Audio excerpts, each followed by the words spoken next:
అందరికీ నమస్కారం. ఈరోజు 16వ శాసనసభ ఏర్పడి 4వ శాసనసభ సమావేశాలు జరుగుతూ ఉన్నాయి.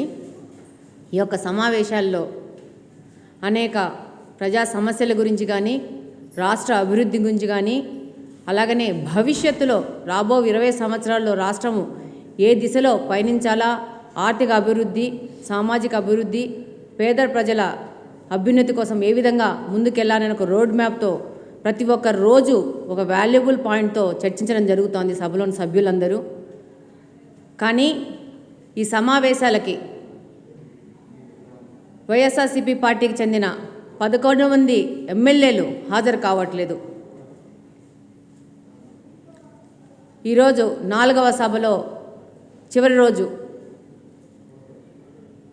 వీళ్ళు శాసనసభకు వాళ్ళ నియోజకవర్గాల నుంచి ప్రాతినిధ్యం వహిస్తూ ఎన్నికైనా కానీ ఆ యొక్క నియోజకవర్గాల్లోని సమస్యలు ఏ విధంగా ప్రస్తావించకుండా, ఆ సమస్యల పరిష్కార దిశగా పనిచేయకుండా ఎన్నికల్లో గెలిచినప్పటి నుంచి ప్రమాణ స్వీకారానికి వచ్చి ఆ తర్వాత హాజరు పట్టిలో సంతకాలు వేసుకుంటూ వెళ్ళిపోతున్నారు తప్పితే ఆ యొక్క నియోజకవర్గాల్లోని ప్రజలను అపహాస్యం చేస్తూ, రాజ్యాంగాన్ని అపహాస్యం చేస్తూ, ఆ యొక్క నియోజకవర్గాలు వీళ్ళ కోసం ఓట్లేసిన వాళ్ళకి మోసం చేస్తూ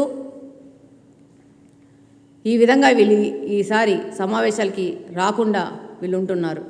ఎవరైనా ఉద్యోగస్తులు కానీ, టీచర్లు కానీ, డాక్టర్లు కానీ వాళ్ళ యొక్క ఉద్యోగాలకి రాకుండా సంతకాలు పెట్టిపోతే ఎవరైనా ఒప్పుకుంటారా? వీళ్ళు సంతకాలు పెట్టిపోతున్నారు ఎందుకంటే వాళ్ళ పదవులను కాపాడుకోవడానికి ఈ సంతకాలు పెట్టి వాళ్ళ యొక్క జీతభత్యాలు తీసుకుంటున్నారు. ఈ జీతభత్యాలు ఎవరి ద్వారా వస్తున్నాయి? ప్రజలు కట్టే పన్నుల వల్ల వస్తున్నాయి. అంటే వీళ్ళకు ఓట్లు వేసిన వ్యక్తులు పన్నులు కడితే వాళ్ళు పన్నులు కట్టిన డబ్బుల నుంచి వచ్చిన డబ్బులతో వీళ్ళు ఏ విధమైన గెలిచినందుకు చేయవలసిన పనులు చేయకుండా, ప్రజా సమస్యలు ప్రస్తావించుకోకుండా సంతకాలు పెట్టి ఫ్రీగా జీతభత్యాలు తీసుకుంటూ ఉండారు. మళ్ళా ప్రతి ఒక్క శాసనసభ సమావేశాల్లో క్వశ్చన్ అవర్కి ప్రశ్నలు పంపిస్తారు. వాళ్ళు సభ్యులు లేని కారణంగా ఆ క్వశ్చన్స్ ప్రస్తావించే పరిస్థితి లేదు, వాటిని చర్చించే పరిస్థితి లేదు. ఎందుకు 11 మంది వచ్చి కూర్చుంటే వీళ్ళు చేసిన గత 5 సంవత్సరాల నుంచి చేసిన దురాగతాలని, దుర్మార్గాలని ఆపోజిట్లో ఉన్న 164 మంది ఎమ్మెల్యేలు ప్రశ్నిస్తారనా, లేకపోతే ప్రజలకు సమాధానం చెప్పుకోవాల్సి వస్తారని భయపడి రావట్లేదనేది ఈ సందర్భంగా నేను ప్రశ్నిస్తూ ఉన్నాను.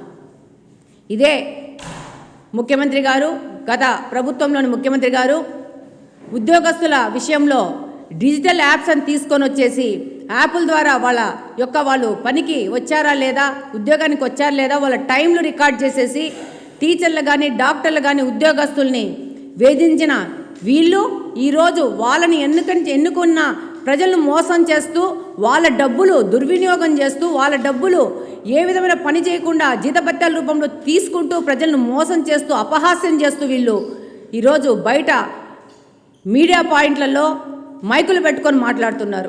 అక్కడ మాట్లాడే వాళ్ళు శాసనసభకు వచ్చి మాట్లాడితే వాళ్ళు చేసిన ఆర్థిక నేరాల గురించి చర్చకు వస్తాయని చెప్పి, వాళ్ళు చేసిన దురాగతాల నుంచి చర్చకు వస్తాయని చెప్పేసి ఈరోజు రాకుండా అనేక నాటకాలు ఆడుతూ ఉంటారు. 11 మంది శాసనసభ్యులకి నేను ఒక విన్నపం చేసుకుంటా ఉన్నాను. కనీసం మీ మీద అభిమానంతో మీకు ఓట్లేసిన ఆ ప్రజలనన్నా గౌరవించి శాసనసభ సమావేశాలకు వచ్చి ఒక ప్రొడక్టివ్ డిస్కషన్ చేసి, ఒక ప్రొడక్టివ్ సమస్యల గురించి ప్రస్తావించి ఆ సమస్యల పరిష్కార దిశగా రాబో సమావేశాల కన్నా మీరు హాజరయ్యి ప్రజాప్రతినిధులుగా మిమ్మల్ని గెలిపించినందుకు ప్రజలు తలదించుకోకుండా వాళ్ళకు గౌరవ మర్యాదలు కాపాడే విధంగా ఉంటారని చెప్పి తెలియజేస్తున్నాను. ఇంకొక విషయం తెలియజేయదలుచుకున్నాను. వీళ్ళు దొంగగా వచ్చి హాజరు బుక్లో సంతకాలు చేసే పరిస్థితి కూడా రేపు రాబో సమావేశాల్లో ఉండదు. ఆర్టిఫిషియల్ ఇంటెలిజెన్స్ ద్వారా ఎవరెవరు సీట్లలో కూర్చున్నారో వాళ్లకు మాత్రమే అటెండెన్స్ పడే పరిస్థితి రాబోతూ ఉంది. తర్వాత వీళ్ళను రాజ్యాంగబద్ధంగా చర్యలు కూడా తప్పవు.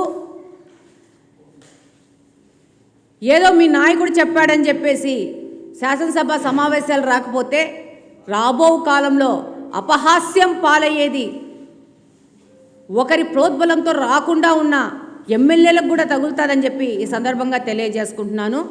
మీరు దయ ఉంచి శాసనసభ సమావేశాలకు వచ్చి మీ ప్రాంతాల యొక్క సమస్యలను ప్రస్తావించి ఆ సమస్యల పరిష్కార దిశగా ఒక ప్రొడక్టివ్ డిస్కషన్ చేస్తారని చెప్పి సంపూర్ణంగా నమ్ముతున్నాను, విశ్వసిస్తున్నాను. Thank you.